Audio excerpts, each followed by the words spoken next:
बिस्मिल्लाहिर्रहमानिर्रहीम, अस्सलाम वालेकुम। खेलों की खबरों पर तबसरों और तजज़ियों से स्कोर के एक और प्रोग्राम के साथ सैयद याहिया हुसैनी आपकी खिदमत में हाजिर है। ऑस्ट्रेलियाई क्रिकेट टीम के दौरे पाकिस्तान के बाद कौमी क्रिकेटर्स काउंटी खेलने इंग्लिश सरजमीन पहुँचे और वहाँ भी अपनी धाक बिठा दी है। काउंटी चैंपियनशिप के डिवीज़न 1 और 2 में पाकिस्तानी खिलाड़ियों का कोई सानी ही दिखाई नहीं दे रहा। हसन अली, मोहम्मद अब्बास, शाहीन शाह अफरीदी, हारिस रऊफ और मोहम्मद आमिर अपनी टीम की फतूहात में अहम किरदार अदा कर रहे हैं, तो दूसरी जानिब शान मसूद एक के बाद एक डबल सेंचुरी स्कोर करने के बाद सबसे अहम बैट्समैन बन गए हैं। डिवीज़न 1 में लंकाशायर की नुमाइंदगी करने वाले ऑलराउंडर हसन अली ने काउंटी चैंपियनशिप 2022 में बेहतरीन कारकर्दगी का मुजाहरा करते हुए अप्रैल के Hilton player of the month का एवॉर्ड हासिल कर लिया। हसन अली ने सिर्फ 4 मुकाबलों में 24 विकेटों का हुसूल यकीनी बनाकर टॉप पोजीशन अपने नाम की। कौमी टीम की प्लेइंग 11 में जगह हासिल करने के मुंतज़र मोहम्मद अब्बास ने हैम्पशायर के लिए ग्लॉस्टरशायर के खिलाफ 9 विकेटें हासिल करते हुए 87 रन से फतह दिलवाने में अपनी काउंटी को अहम किरदार अदा किया और डिवीज़न 1 में हसन अली के बाद 22 विकेटें हासिल करके काउंटी के दूसरे बेहतरीन बॉलर बन गए हैं। यॉर्कशायर की जानिब से खेलने वाले हारिस रऊफ 3 मुकाबलों में 14 शिकार करने में कामयाब रहे हैं। नसीम शाह की जगह ग्लॉस्टरशायर की जानिब से खेलने वाले फास्ट बॉलर मोहम्मद आमिर 6 विकेटों के हुसूल में कामयाब रहे हैं। शाहीन शाह अफरीदी काउंटी के डिवीज़न 2 में मिडिलसेक्स की जानिब से खेल रहे हैं, जहां वो 3 मुकाबलों में 14 विकेटों के हुसूल में कामयाब रहे। बैटिंग परफॉर्मेंस की बात की जाए तो पाकिस्तान के ओपनिंग बैट्समैन शान मसूद डार्बिशायर की जानिब से खेलते हुए 2 डबल सेंचुरियों के साथ 4 मुकाबलों में 713 रन बनाने में कामयाब हुए हैं और डिवीज़न 2 में तीसरे कामयाब बल्लेबाज बन गए हैं। लेकिन दूसरी जानिब कौमी क्रिकेट टीम के साबिक कप्तान अजहर अली की काउंटी चैंपियनशिप में परफॉर्मेंस ख़ास अच्छी नहीं रही और वो 6 इनिंग में सिर्फ 1 मरतबा ही डबल फिगर में दाखिल हो सके हैं।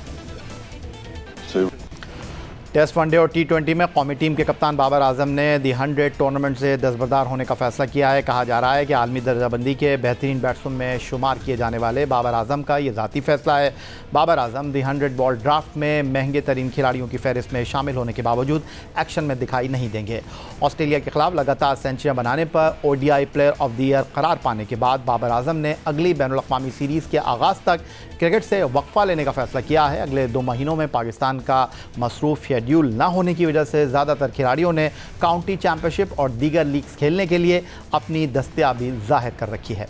अलबत्ता बाबर आजम ना तो किसी काउंटी चैंपियनशिप में शामिल हुए और ना ही उन्हें दी 100 ड्राफ्ट में शामिल किया गया। T20 के टॉप बैट्समैन बाबर आजम को ड्राफ्ट में सबसे महंगे खिलाड़ियों में शामिल किया गया था, लेकिन वो खुद इससे दस्तबरदार हो गए हैं।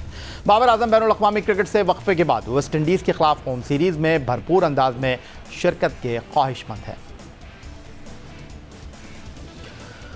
अल्हम्दुलिल्लाह पाकिस्तान में कोरोना वायरस की वबा का जोर तकरीबन टूट चुका है, लेकिन ये वायरस जिस सरजमीन से दुनिया में फैला वहाँ फिर उसने सर उठाना शुरू कर दिया है, जिसकी वजह से उसका असर खेलों की सरगर्मियों पर भी पड़ा है। चीन के शहर वांगजू में एशियन गेम्स का 19वां एडिशन 10 से 25 सितंबर तक होना था, लेकिन कोरोना वायरस के बढ़ते हुए केसेस की वजह से ओलंपिक काउंसिल ऑफ एशिया ने एशियन गेम्स 2023 तक मुलतवी कर दिए। इस फैसले से इलाकाई मुकाबलों में क्रिकेट की वापसी भी ताख़ीर का शिकार हो गई है। ओलंपिक काउंसिल ऑफ एशिया ने 2010 और 2024 के मुनक़्क़िद एशियन गेम्स में क्रिकेट को शामिल किया था और इस साल होने वाले एडिशन के लिए PCB के लिए विमेन क्रिकेट टीम और पाकिस्तान शाहीन्स की टीमों ने हिस्सा लेना था। पाकिस्तान ख़वातीन टीम ने 2010 के एशियन गेम्स के एडिशन में गोल्ड मेडल हासिल किया था, लेकिन अब उन्हें इसमें शिरकत के लिए अगले साल का इंतज़ार करना होगा। एक जानिब तो पाकिस्तान ख़वातीन टीम एशियन गेम्स के इल्तिबा की वजह से इवेंट में शरीक नहीं होगी, जिसकी वजह से चीन में कोरोना वायरस के बढ़ते हुए केसेस बताए जा रहे हैं।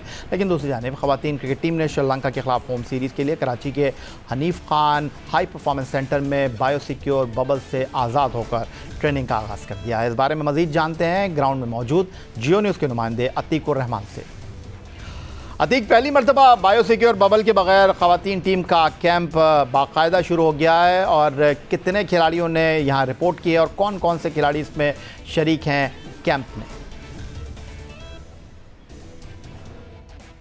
याया श्रीलंका के खिलाफ होम सीरीज़ और उसकी तैयारी के लिए Hanif Mohammad high performance centre में 26 मुमकिन खिलाड़ियों का तरबीती कैंप जो है वो आज शुरू हो गया है और इस वक्त भी ट्रेनिंग सेशन जारी है। और चंद कदम के फासले पर आपको नज़र आ रही होंगी पाकिस्तान वुमेंस टीम की खिलाड़ी, जो इस बात का अंदाज़ा आप लगा सकते हैं कि ये 2 साल के तवील अरसे के बाद पहली सीरीज़ है जो बायो सिक्योर बबल के बगैर हो रही है और मीडिया इस वक्त ग्राउंड में मौजूद है और चंद कदम के फासले पर ये ख़वातीन ट्रेनिंग कर रही हैं। तो ना कोई आइसोलेशन, ना बार बार कोरोना टेस्टिंग का अमल, और ये एक बायो सिक्योर बबल जो लाइफ थी वो एक बहुत मुश्किल लाइफ थी।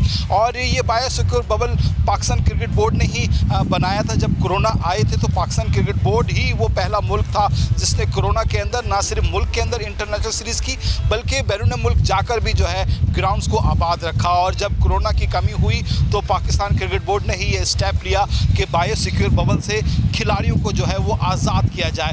तो ये पहला मौका है कोरोना में कमी के बाद कि बायो सिक्योर बबल जो है कोई प्रोटोकॉल नहीं है, खिलाड़ी जो है वो कोरोना की जो पाबंदियों से आज़ाद हैं। और अब ये कैंप यहाँ शुरू हो गया है। 18 मई तक ये कैंप यहाँ पर जारी रहेगा और पाकिस्तान टीम की 4 सीनियर खिलाड़ी कप्तान बिस्मा मारूफ, आलिया रियाज, डियाना बेग और फातिमा सना ये दुबई में इंटरनेशनल मैचेस खेल रही हैं। तो ये 18 मई को ही जो है कैंप ज्वाइन करेंगी और सीरीज़ के लिए दस्तयाब होंगी। और 24 मई से पाकिस्तान और श्रीलंका के दरमियान जो है वो सीरीज़ का आगाज़ हो जाएगा कराची के अंदर, जहां 3 वनडे और 3 T20 मैचेस खेले जाएंगे।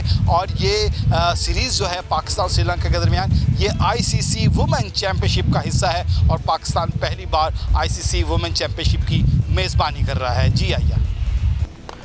उधर इंटरनेशनल क्रिकेट काउंसिल ने पाकिस्तान के साबिक टेस्ट क्रिकेटर मंसूर अख्तर के खिलाफ फिक्सिंग इल्ज़ामात की तहकीकात ख़त्म कर दी है और अपने जारी एलामी में बताया है कि साबिक टेस्ट क्रिकेटर मंसूर अख्तर के खिलाफ करप्शन के कोई इल्ज़ामात साबित नहीं हुए। पाकिस्तान के middle order batsman Umar Akmal ने 2019 में ग्लोबल T20 कनाडा लीग के दौरान पाकिस्तान क्रिकेट बोर्ड को आगाह किया था कि साबिक टेस्ट क्रिकेटर मंसूर अख्तर ने उनसे मैच फिक्सिंग के लिए रब्ता किया है। लेकिन अब इंटरनेशनल क्रिकेट काउंसिल के एंटी करप्शन यूनिट ने 3 साल की तहकीक के बाद मंसूर अख्तर को इन इल्ज़ामात से बरी कर दिया है। मंसूर अख्तर ने 1980 से 1990 के दौरान पाकिस्तान के लिए 19 टेस्ट और 41 एक रोज़ा मैचों में हिस्सा लिया। प्रोग्राम में वक्त हुआ एक ब्रेक का। ब्रेक से वापस लौटेंगे तो चलेंगे लाहौर और हमारे साथ मौजूद होंगे दौरा यूरोप पर बात करने के लिए पाकिस्तान हॉकी टीम के head coach Olympian Khwaja Junaid.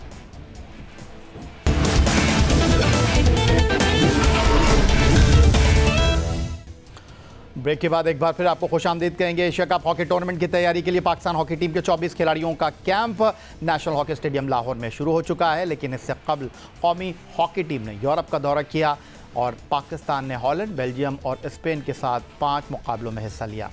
दौरा यूरोप के दौरान कौमी हॉकी टीम के manager Olympian Khwaja Junaid, head coach Siegfried Aikman, मुआविन कोच ओलंपियन वसीम अहमद, ब्रेक फ्लेगर कोच रिचर्ड स्नेचर, गोलकीपर कोच बॉब जॉन वेल्डेफ, वीडियो एनालिस्ट नदीम लोधी भी टीम के साथ मौजूद रहे। 5 मुकाबलों में पाकिस्तान ने 14 गोल किए और पाकिस्तान के खिलाफ 18 गोल हुए। हॉलैंड के खिलाफ पहले मुकाबले में पाकिस्तान ने 3 के मुकाबले में 5 गोल से कामयाबी हासिल की, लेकिन दूसरे मार्के में कौमी हॉकी टीम को 1 के मुकाबले में 4 गोल से नाकामी का सामना करना पड़ा। कौमी टीम ने तीसरा मैच बेल्जियम के खिलाफ खेला, जो बेल्जियम ने 1 के मुकाबले में 5 गोल से अपने नाम किया। बाद कौमी हॉकी टीम स्पेन के शहर बार्सिलोना पहुंची। स्पेनिश टीम से 2 मुकाबलों की सीरीज़ मुनक्किद हुई। पहले मैच में पाकिस्तान ने स्पेन को 1 के मुकाबले में 4 गोल से, जबकि दूसरे मैच में मेज़बान टीम ने 3 के मुकाबले में 5 गोल से कामयाबी हासिल की। मजमूई तौर पर कौमी हॉकी टीम ने 5 मुकाबलों में हिस्सा लिया दौरा यूरोप के और 2 मैचों में टीम ने कामयाबी हासिल की। लेकिन दौरा यूरोप में हॉलैंड के खिलाफ दूसरे मैच में शिकस्त के बाद सूरत हाल उस वक्त दिलचस्प हो गई जब डच कोच ने वीडियो पैगाम में दावा किया कि पाकिस्तान ने हॉलैंड की नेशनल टीम से मैच खेला और पाकिस्तान हॉकी फेडरेशन ने प्रेस रिलीज़ के ज़रिए बताया कि डच टीम इन खिलाड़ियों पर मुश्तमिल नहीं थी जिसका बैनुल अक़वामी मैचों में उसे खिदमात हासिल होती हैं। आज के प्रोग्राम में हमने मदऊ किया है पाकिस्तान हॉकी टीम के manager head coach Olympian Khwaja Junaid साहब को, जो कि नेशनल हॉकी स्टेडियम लाहौर से हमारे साथ मौजूद हैं। खुशामदीद कहेंगे ख्वाजा साहब आपको। और सबसे पहले तो मैं ये जानना चाहूँगा कि यूरोप का दौरा और पाकिस्तान हॉकी टीम की तैयारियों से, पाकिस्तान हॉकी टीम की परफॉर्मेंस से बतौर मैनेजर हेड कोच आप किस हद तक मुतमईन हैं? बिस्मिल्लाहिर्रहमानिर्रहीम, यही बहुत शुक्रिया। और मैं ये समझता हूँ कि जो यूरोपियन टूर था एक बहुत अरसे के बाद हुआ, और जब ऐसे मैचेस अरेंज किए जाते हैं कि डेफिनेटली प्लेयर्स डेवलपमेंट प्रोग्राम तहत किए जाते हैं, और इसके आगे जो एक एशिया कप है, ये उसकी तैयारी का एक अहम कड़ी थी। बीइंग अ मैनेजर मैं ये कहूँगा कि सबसे पहले फेडरेशन ने बहुत बड़े फाइनेंशियल कंस्ट्रेंट के बावजूद इस टूर को अरेंज किया। ओलंपियन ख्वाजा जुनैद साहब, बिल्कुल आपने इस दौरे के हवाले से, इस दौरे में टीम पाकिस्तान की परफॉर्मेंस के हवाले से अपने ख्यालात का इजहार किया, लेकिन इस दौरे के दौरान एक कंट्रोवर्सी कह लें या फिर फेडरेशन की जल्दबाजी कह लें, या फिर आप इसको क्या कहेंगे कि पहले ये कहा गया कि Pakistan hockey team Belgium, Spain और हॉलैंड की कौमी हॉकी टीम के साथ मुकाबलों में शिरकत करेगी, लेकिन ड्यूरिंग दिस टूर फिर पाकिस्तान हॉकी फेडरेशन के सेक्रेटरी ओलंपियन आसिफ बाजवा का एक स्टेटमेंट सामने आया कि हम तो कोशिश कर रहे थे कि दौरा यूरोप में हम इंटरनेशनल मैचेस में हिस्सा लें, लेकिन उनकी टीम मसरूफ़ थी और उनके ज़्यादातर खिलाड़ी दस्तयाब नहीं थे, इसलिए इस दौरे के मुकाबलों को बैनुल-अक़वामी हैसियत हासिल नहीं है। तो ये आपको कब पता चला था? जब आप टेक ऑफ कर रहे थे उस वक्त तक तय था कि आपके जो मुकाबले हैं वो बैनुल-अक़वामी हैं, या आपको वहाँ पर लैंड करने के बाद ये पता चला कि आपके मुकाबले बैनुल-अक़वामी नहीं होंगे? देखिए, जब आप किसी भी मैचेस को फाइनल करते हैं तो उसमें मैनेजमेंट का एक अहम रोल होता है डिसाइड द फेडरेशन, और हमारी जितने भी कॉरस्पॉन्डेंट्स हैं that is with the national federations and national coaches के साथ है। जैसे डेल्मी है हॉलैंड के, मिशेल वैन डेन हेवल है बेल्जियम के, देन मैक्स कार्डेक्स है स्पेनिश, तो हमारी इन्हीं के साथ कॉरस्पॉन्डेंस है। और उन्होंने अपने जो, जैसे पाकिस्तान का इस पर एक स्क्वाड है 35 प्लेयर्स का, हम भी अपने स्क्वाड में से प्लेयर ले गए हैं 20। हमारा जो ये स्क्वाड था, इसी तरह तमाम ममालिक के स्क्वाड्स होते हैं और उन्हीं स्क्वाड्स के अंदर से ही टीमें बनती हैं। जो शेफलिंग होती है वो टॉप 30-35 प्लेयर्स में से होती है। तो ये जो हमारे खिलाफ खेले हैं ये डेफिनेटली उनके स्क्वाड्स का हिस्सा है।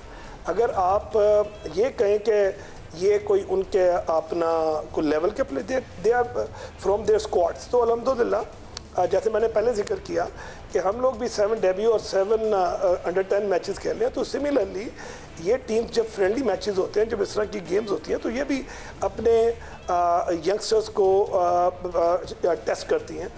आप कुछ बात कर लेते हैं एशिया कप हॉकी टूर्नामेंट की। पाकिस्तान हॉकी टीम के तरबियती कैंप का जिसके लिए बाकायदा आगाज़ हो गया है और पाकिस्तान हॉकी फेडरेशन ने 24 खिलाड़ियों का इस हवाले से ऐलान किया है जो नेशनल हॉकी स्टेडियम लाहौर में तरबियती कैंप में हिस्सा ले रहे हैं। एशिया कप 23 मई से 1 जून तक इंडोनेशिया के शहर जकार्ता में मुनक़िद होगा। भारत एशिया कप में अपने एजाज़ का दिफा करेगा और इवेंट की टॉप 3 टीमें वर्ल्ड कप 2023 के लिए क्वालिफाई कर लेंगी। 8 टीमों पर मुश्तमिल इवेंट में पाकिस्तान पूल ए में भारत, जापान और इंडोनेशिया के साथ मौजूद है। पाकिस्तान पहला मैच रवायती भारत के खिलाफ 23 मई को खेलेगा। 24 मई को पाकिस्तान इंडोनेशिया और 26 मई को जापान से मुकाबला करेगा। तो ओलंपियन ख्वाजा जुनैद साहब, बतौर मैनेजर आपने जिस तरह कहा ब्रेक से पहले कि खासा अच्छा दौरा रहा, बहुत कुछ सीखने को मिला, खिलाड़ियों की कारकर्दगी से आप खास से मुतमईन हैं, तो आपको लगता है आप इस बात की ज़मानत दे रहे हैं? क्योंकि हॉकी टीम के जो हेड कोच एक्मैन है कुछ दिन पहले हमारे साथ आए थे और उन्होंने कह दिया था कि जी मैं इस बात की बिल्कुल भी कोई गारंटी नहीं देता कि पाकिस्तान हॉकी टीम टॉप 4 टीमों में आएगी, लेकिन आप काफ़ी अरसे से पाकिस्तान हॉकी टीम के साथ मौजूद हैं और आपने दौरा यूरोप को खुशाइन करार दिया, वहाँ के कोचेज़ की पाकिस्तान टीम के हवाले से जो कारकर्दगी है उसका खुलासा किया। तो आप इस बात की गारंटी दे रहे हैं कि पाकिस्तान टीम टॉप 3 टीमों में आएगी और वर्ल्ड कप के लिए बराह रास्त क्वालिफाई कर लेगी? ये देखें, पहले घर से हम इंशाअल्लाह ताला क्वालिफाई करने के लिए जाएंगे। पहला पॉइंट कि हमारा ऑब्जेक्टिव है कि हम एशिया कप में परफॉर्म बहुत अच्छी स्पिरिट है, क्वालिफाई करें। नंबर 1 जी, बहुत अच्छी स्पिरिट है आपकी, अच्छी सोच है। जी जी, अच्छा नंबर 1। नंबर 2 चीज़ ये है कि every day is a different day. हम पूरे यूनिट को, पूरे ग्रुप को, we have to perform each and every match, क्योंकि आप भारत के साथ खेल रहे हैं top team of the world, and then Asian champion Japan के साथ खेल रहे हैं जो आपके पूल में है। हमें इन दोनों में से पहले एक टीम को जीत के तो हमें सेमीफाइनल्स में टॉप 4 में क्वालिफाई करना है। तो मैं समझता हूँ कि खासा टफ टूर्नामेंट है, लेकिन इसमें जो प्लेयर्स की परफॉर्मेंस है वो मैं समझता हूँ कि मैच वाले दिन अबव एवरेज रिक्वायर्ड है। और आफ्टर द यूरोपियन टूर मैं उसमें काफ़ी पूरी मैनेजमेंट होपफुल है कि वी परफॉर्म वेल एंड इंशाल्लाह will qualify for the world cup. तो आपने ब्रेक से पहले कहा ओलंपियन ख्वाजा जुनैद साहब के पाकिस्तान हॉकी फेडरेशन के जो तमाम अफसरान हैं, जो तमाम मैनेजमेंट है वो एक पेज के ऊपर मौजूद है, लेकिन कुछ दिन पहले पाकिस्तान हॉकी टीम के जो चीफ सेलेक्टर हैं ओलंपियन मंजूर जूनियर साहब, जो कि लॉस एंजलिस ओलंपिक पाकिस्तान आखिरी बार 1984 में जीता था, उसके कप्तान हैं, उन्होंने तो कहा कि ये टीम उनकी नहीं है, उनसे मशावरत नहीं की गई। पहले मैं आपको सुना देता हूँ, फिर मैं आपकी राय लेता हूँ। रजा भाई, यही भाई बात ये है कि जब मैं पाकिस्तान हॉकी फेडरेशन ज्वाइन किया, मैंने ब्रिगेडियर खालिद सज्जाद खोकर ने मुझे, ब्रिगेडियर साहब ने मुझे खुला फ्री हैंड दे दिया और साथ कहा जी कि जो आपकी पसंद की टीम है वो आप ले लें। ठीक। अब मैं ये आपसे मेरा एक सवाल ये है कि जब ये इतने खिलाड़ी जो हैं ये हंटिंग करके आपको 30-35 बंदे आपको दे रहे हैं, लेकिन जिनको दे रहे हैं आप उनका कैपेबिलिटी देखें ना आप उनकी, कि वो उन लड़कों के साथ क्या कर रहे हैं। मैंने अगर वो यहिया हुसैनी को पसंद किया है, एक्सेप्ट किया है, तो मेरे जहन में है कि यहिया हुसैनी जो है ना वो एक कैलिबर वाला आदमी है।